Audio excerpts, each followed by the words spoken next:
Now at 11, murder in Iredell County. A man dies in a domestic incident that took a violent turn. Why police say they're still looking for suspects even after making an arrest. And we're going to start off the hardest question of all.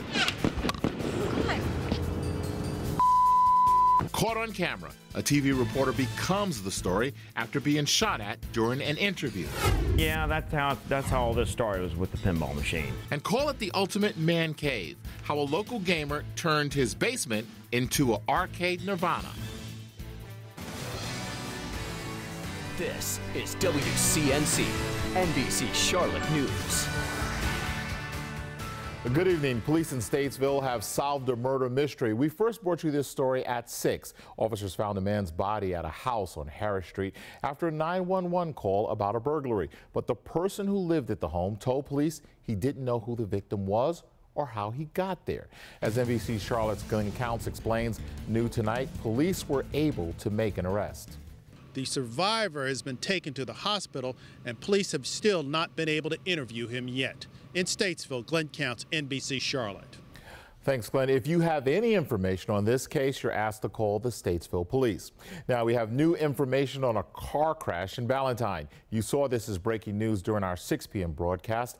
Police say this happened around 5 o'clock when a van turned left onto Ardrey-Kell Road, hitting another vehicle. The van's driver didn't stop and ran into the front of 18 Asian and Sushi Bar at the Blakeney Shopping Center on Ray Road. The restaurant and the UPS store next door are closed due to the damage.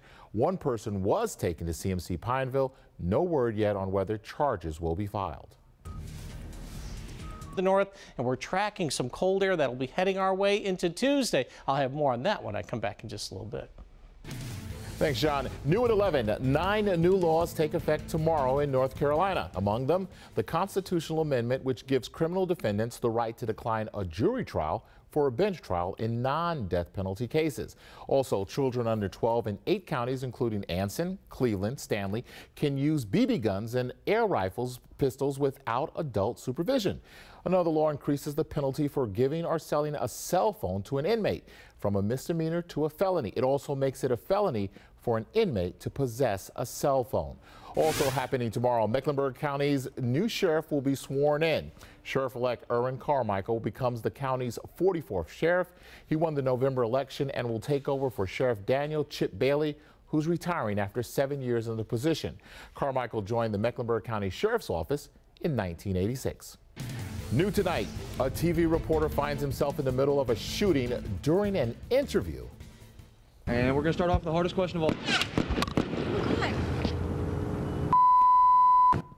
Shane Delancey was talking to an eyewitness about a shooting Saturday in West Virginia. His camera was recording when someone fired 3 bullets toward him and the woman he was interviewing. Delancey says he saw a group of men nearby at the time, but couldn't see who had the gun. When I heard the first shot,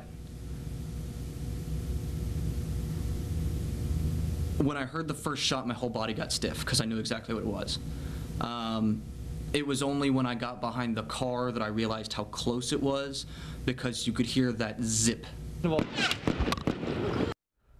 Wow, neither Delancey nor the woman he interviewed was hit.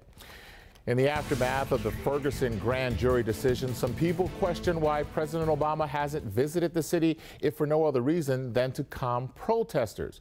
Massachusetts Governor Deval Patrick says the president probably won't visit during the ongoing federal investigation into the Michael Brown shooting.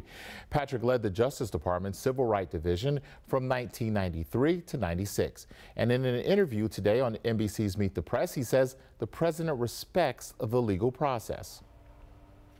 I think he wants to go, by the way, and that's not because I know that. I just sense that knowing the man. I think he'd like to be there to comfort the family of Michael Brown. The reason it's a quandary is because the federal government is investigating right now. You don't want to appear to influence that investigation.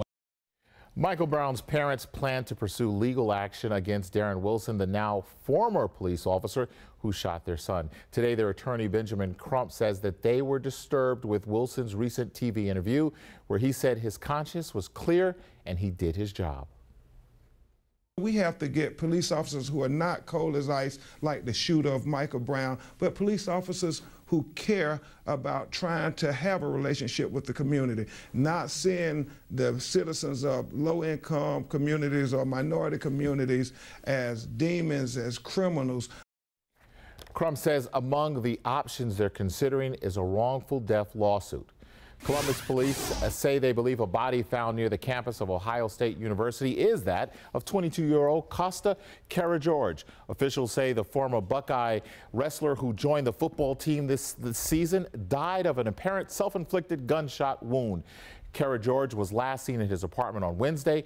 His mother told authorities her son had suffered from several concussions and spells of extreme confusion.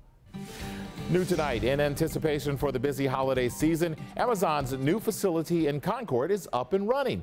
400 seasonal workers were hired to keep up with the company's shopping rush. The online retailer announced in September it would move into the Concord Airport's business park off DeRuyter Road.